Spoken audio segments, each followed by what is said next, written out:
Hey guys, it's Zero here. Let's talk Darkrunner. Darkrunner gets a really bad rap for multiple reasons. First and foremost, it's that the class has such a low skill floor. Not only is it easy to play, but you can get a huge amount of value as a pretty shitty Darkrunner. However, it also has one of the highest skill ceilings. It's really easy to know when you're fighting a really good Darkrunner because their abilities feel like they go off faster. There's a lot less thought and a lot more muscle memory for combos. Another reason is that it's just such a popular class. People just get tired of seeing it so often and fighting it so often. As far as Darkrunner gear goes, unfortunately ArcheAge Calculator's domain is expired, so I'm not able to get an image for this, but this is more or less the bread and butter for a Darkrunner build. It lets you retain a lot of tankiness while keeping a lot of damage so that you can kill high value targets while not being as punished for mispositioning. As usual though, there's a lot of wiggle room here. You can take this build however you want, and there's a lot of different opportunities to build a lot of different things depending on what playstyle you're going with. For the skill build, I've made a chart here. Anything with a red X, I wouldn't take under any circumstances. Anything with a purple circle, you can go depending on your build. And anything with a blue square, I think is an absolute must-have regardless of whatever build you're playing. As far as basic combos go, it doesn't actually matter what you're using. As long as you are CCing somebody and then doing something that does a lot of damage in between, you should be fine. Those CCs include Charge Triple, Overwhelm Shadow Smite, Behind Enemy Lines Triple Slash, and Throw Dagger Whirlwind. Another notable combo is Overwhelm into Shadow Smite, Pin Down, and Precision Strike. This is because Pin Down combos with Shadow Smite and Precision Strike. As far as group fighting goes, in small scale you can kind of do whatever you want. Ideally you'd spec Stalker's Mark and kill their generally one healer that's there. Medium scale, it's kind of the same thing, it's just a bit more dangerous to run in. You'll get focused down and CC'd a lot more, but still be focusing on mages, healers, and archers.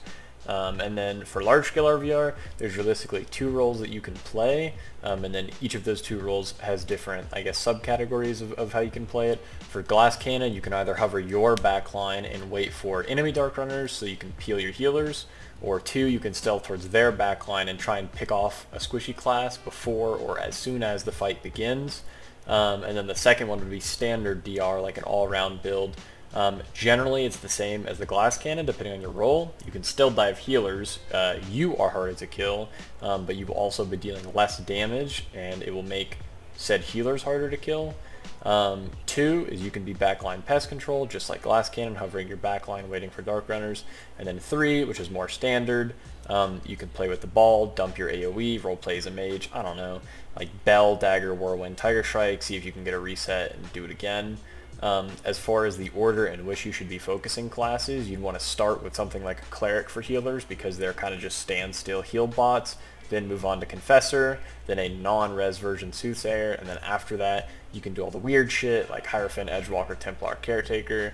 As for mages, you want to start off with Spell Singers because they have the highest output, low mobility, move on to Enigmatist, and then whatever the fuck mages play nowadays. And then for Archer, same deal, Ebonsong first because they just sit still, play songs, and hit shit. And then after that, it'll be Primeval, and then if you're focusing a Stone Heir or a Bastion, reconsider your decisions. Moving away from the cookie cutter section, we have the in-depth section, and we'll start with two-hand versus dual-wield, the pros and cons of both. With two-hander, on average, you have more defense penetration, more shield defense penetration, and rate. You're only regrading and gemming one item, so it's cheaper overall. And it's also easier to swap back to when you're using Berserk Nadachi or Serp Dagger.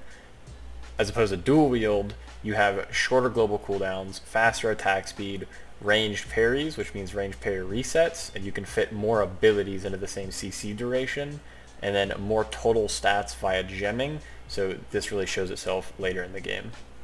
Moving on from dual wield versus two-handers, we have weapon passives. It's important to take into consideration what each weapon passive is when you're deciding which weapons you plan on using. Moving on from weapon passives, I just wanted to briefly mention great axes and axes. Whilst there is an argument to be made for great axes and axes, there are just far better options in terms of weapon passives and equip effects.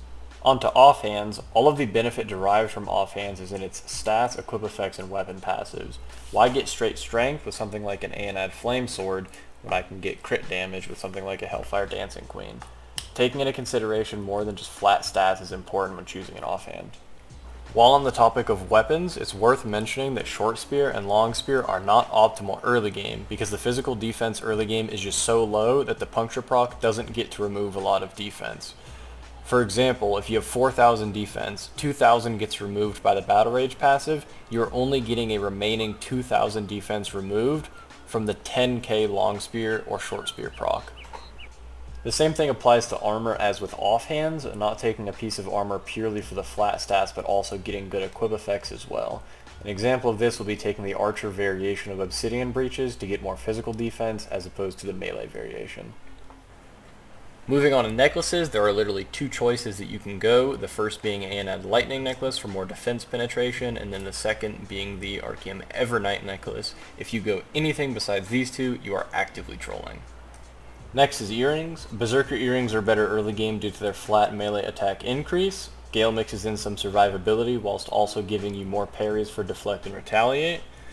Lightning is also good when you need more survivability with flat HP. It also has strength and agility, which are always nice.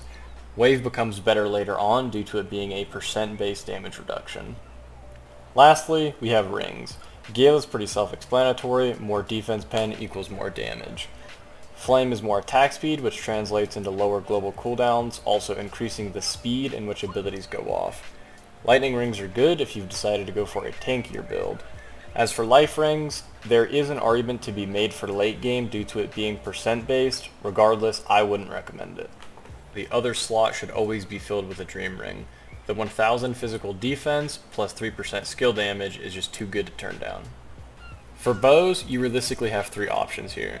The first and by far most expensive is the Red Dragon bow. It's pretty hard to get, but the inescapable combos that it provides are absolutely cracked. Besides that, we have an Aeonad Flame bow. If you don't have enough strength to reach 100% melee accuracy, then it's worth getting your remaining strength from this. Otherwise, you can just get a Gale bow to stack additional agility. Moving away from class gear, we realistically have three relevant gliders. The first one being the Red Dragon glider, which has the special skill of Dive Bomb. This sends you to your target, trips them, and does damage to both you and your target.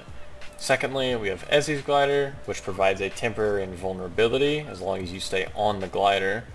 And lastly, we have Sloth glider, which is good for general mobility. It's also worth noting that if you're shackled, you can't close your glider. To close it out, I have a few notable mentions. Firstly, Mirror's Light is an ability in the Vitalism tree that allows healers to cleanse one debuff. Most good healers will use this to cleanse Stalker's Mark on themselves or their heal target.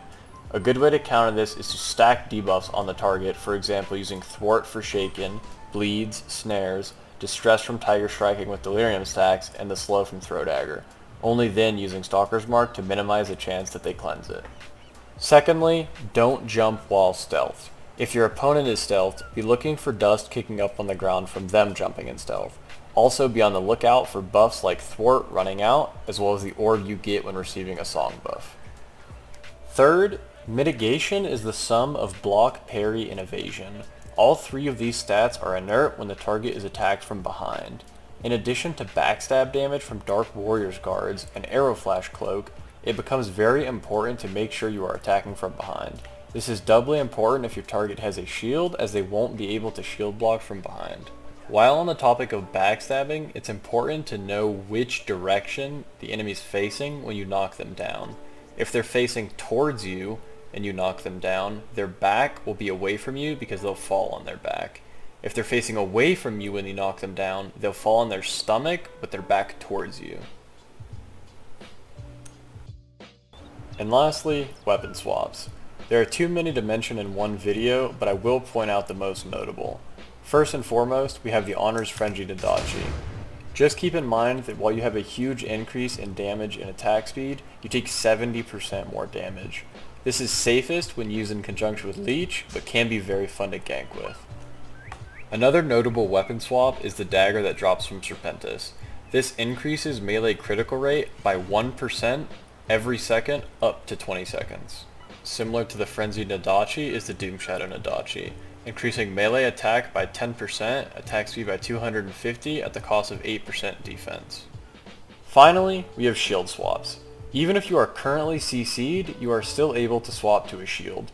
This gives you said shield stats, as well as a chance to block if the enemy doesn't hit you from behind. With that being said, that concludes the Darkrunner video for today. A huge thanks to Sen for helping me put this video together. The spreadsheet that I used will be linked in the description. This server is ArcheAge Classic, set to release August 4th, 2023, and the Discord for the server will also be linked in the description. Thanks, and have a good one.